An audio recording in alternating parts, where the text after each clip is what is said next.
Hey guys, thanks for stopping by. This is Titan Rig's video tutorial on how to set up a custom display screen on Lamptron's new hardware monitors. With one of these, AIDA64 software, and a little patience, you can have a system hardware monitor that's set up exactly the way you want it. Lamptron makes a whole range of hardware monitors, anywhere from a huge 17-inch display to a 2-inch screen made into the side of a graphics card support. All of these use the same interface. Micro USB for power and HDMI for their image connection. Lamptron's monitors are designed this way for simplicity. They're used simply as an additional monitor and don't include any software of their own. They use a program called AIDA64 to get their data. If you've never heard of AIDA64, you're in for a treat. It's an amazing program that can monitor practically every performance aspect of your system and display any or all of it on your new panel. It's got a lot of other capabilities, but we're here to focus on getting your hardware panel set up how you want it. If you don't have a copy of AIDA64, don't worry. Your Lamptron display comes with a fully licensed copy of the software on a USB flash drive. So let's get into the customization of your new screen. I have AIDA64 on my screen now. With a stock version of AIDA64, the first thing we have to do is enable Sensor Panel. We do this by going to File, then Preferences. Look down toward the bottom of the list of options here and you'll see Sensor Panel. Click that and we'll check out our options. First, we need to make sure that check mark by Show Sensor Panel is checked. If you got your software with the Lamptron display, it's probably already checked by default. Also be sure the Enable Context Menu option is checked. Below the checkmark list is a color option. This is to choose the background color of your sensor panel. This is a good first example of just how customizable every aspect of Sensor Panel is. Within the color option, you can choose from a list of preset colors or add your own custom color, either from the color palette or by using RGB values. You can even choose the hue, saturation, and luminosity of your color. If you plan to use a custom image for your background like we did, these color options won't matter as the image will cover the entire background. Below the color options are settings for transparency and size. The transparency setting will affect all of Sensor Panel, even your custom image. The size setting is important. Be sure to set it to the size of your display panel. The model we're using is 1024 by 600. Once your size is set, click OK and your sensor panel will appear. At this point, you can minimize AIDA64. We'll be doing everything else from within Sensor Panel. We're using one of the default screen sets that come with the Lamptron controller here. In order to customize it, right-click anywhere on the Sensor Panel and choose Sensor Panel Manager. This is where all the Sensor Panel customization is done. Since we're creating a completely custom screen, we're going to delete everything on this default screen set. To do that, click on any of the options in the left-hand column, and then press Ctrl-A. That will select all of them. Click Delete, and then Confirm. Now we've got a nice blank slate to work with. We chose the size, the color, and the transparency of our sensor panel. Everything else is bare. So let's get this thing customized. Since we're going to use a custom image as our background, we'll start there. Click the New button. That brings up the new item screen in Sensor Panel. We'll be seeing this screen a lot. Look at the top drop-down menu labeled Item Type. Click the drop-down arrow and choose Image. In this screen, you can choose an image from your local storage or the URL of an online image. The size of your monitor will decide how much of your image is visible. For a complete overlay without any excess, make your custom image the same size as your display. You can't resize an image inside AIDA64, so be sure you make it the correct size in whatever image software you're using. Notice the X and Y coordinate drop-downs here? These are placement coordinates and tell Sensor Panel exactly where you want to place the item you're adding. These coordinates reference the top left corner of Sensor Panel as 00, and the top left corner of whatever you're adding will be placed at these coordinates. In this case, we're adding an image that's the full size of the sensor panel, so the X and Y numbers should be 0, 0. Choose your image and click OK. Looking better already. Now let's add some data. Click the New option again. When you add data items to sensor panel, you're given a choice between sensor item, simple sensor item, graph, and gauge. You'll notice the static label option there also. We'll go over that in just a minute.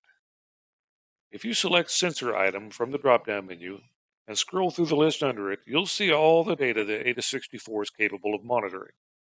These are separated by type: system, temperatures, cooling fans, voltage values, and power values.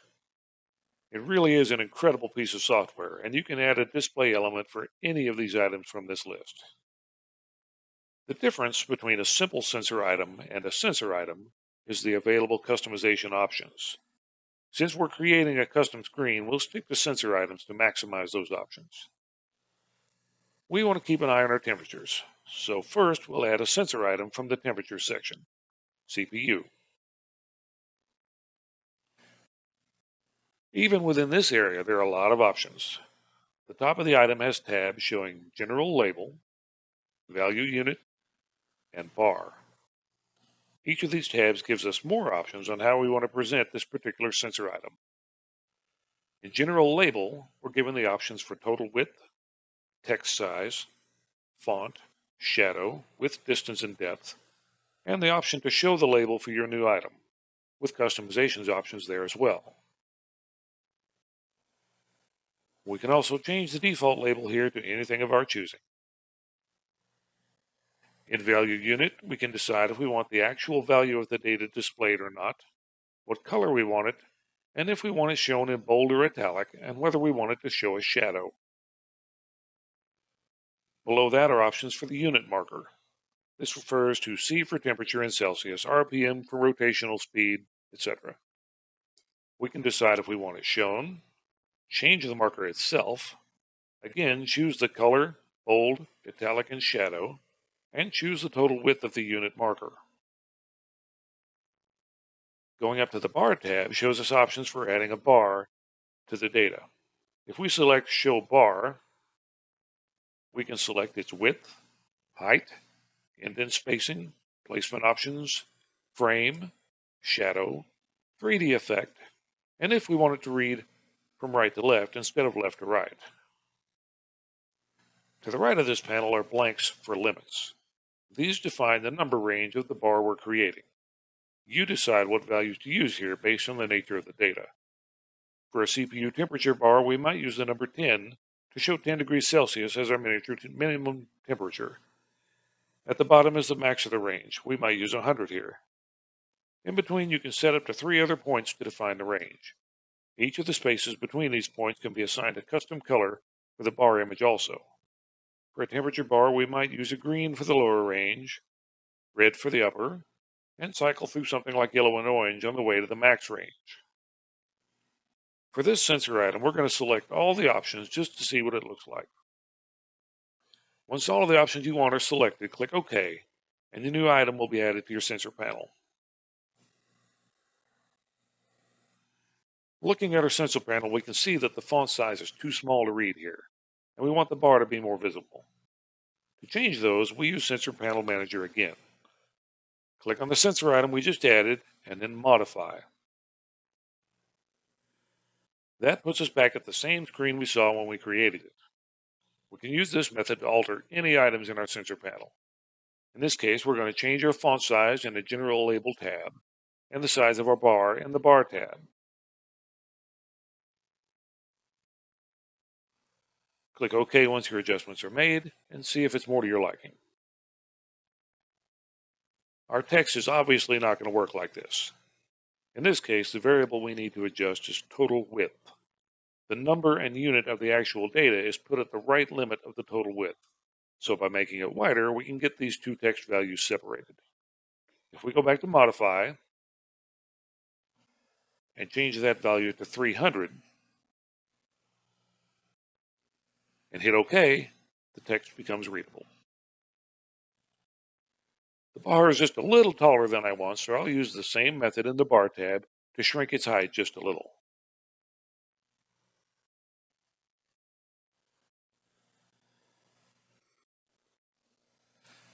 That's just about the way I want it, but it's in the wrong place.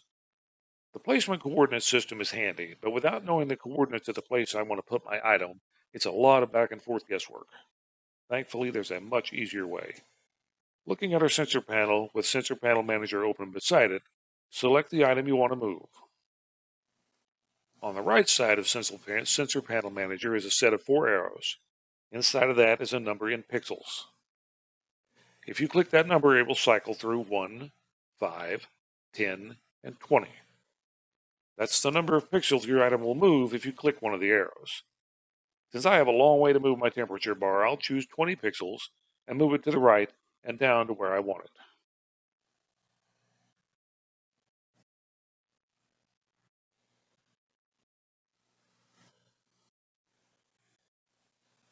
With the option of moving any item in any direction, 1 pixel at a time, you can get your custom screen to look exactly the way you want it. The bars are excellent, but I'm a car guy, so I want to use gauges. We can do that too. If we click on the New option, we can use the drop-down menu to select Gauge. We can make a gauge from any of the info that AIDA64 can monitor. In this case, I'm going to add one for CPU utilization.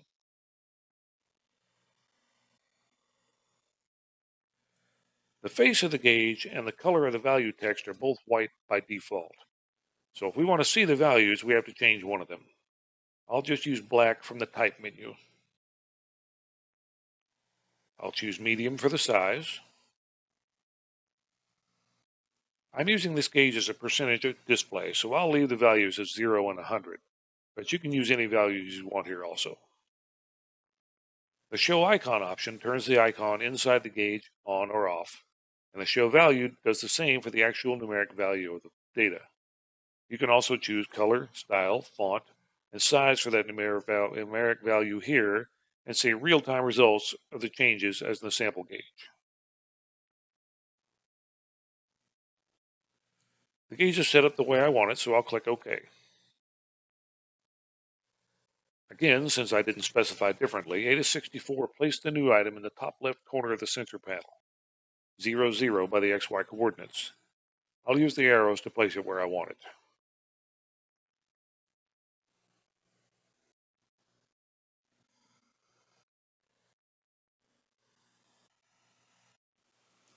Notice there's no label for the gauge. There are no options to show a label for a gauge in AIDA64. That's where the static label option we saw earlier comes in. When we go back into Sensor Panel Manager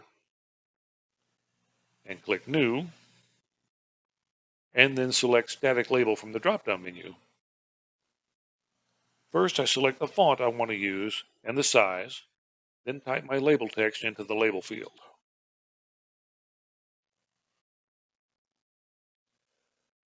Click OK, and use the arrows again to place your new label where it's needed.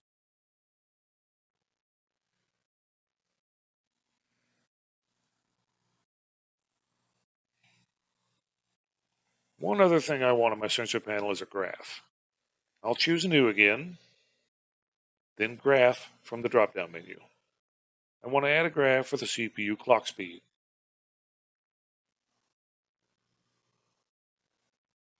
Here you can determine the min and max values of your graph or use the auto scale option to let AIDA64 use the data as it comes. Size and other options are also selected here.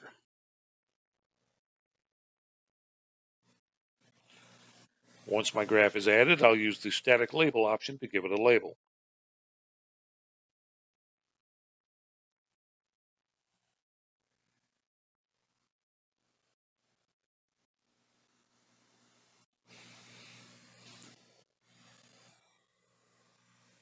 If you get to the point that you have all the data showing that you want to track, and your space isn't quite filled enough, you can always add another image to your sensor panel, following the same steps as the first image.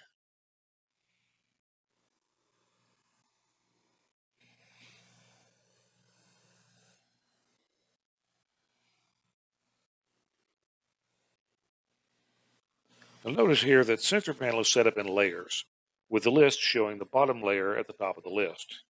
If we want a new image to show behind our gauge, for example, we can use the Move Up option to move it up in the list.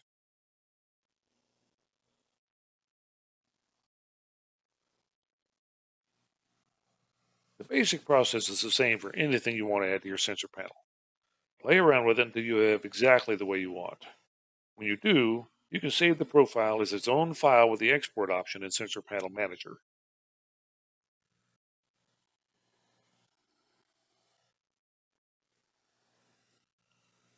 You can also use the import option to apply Sensor Panel Manager configuration files from other sources and then modify those as needed.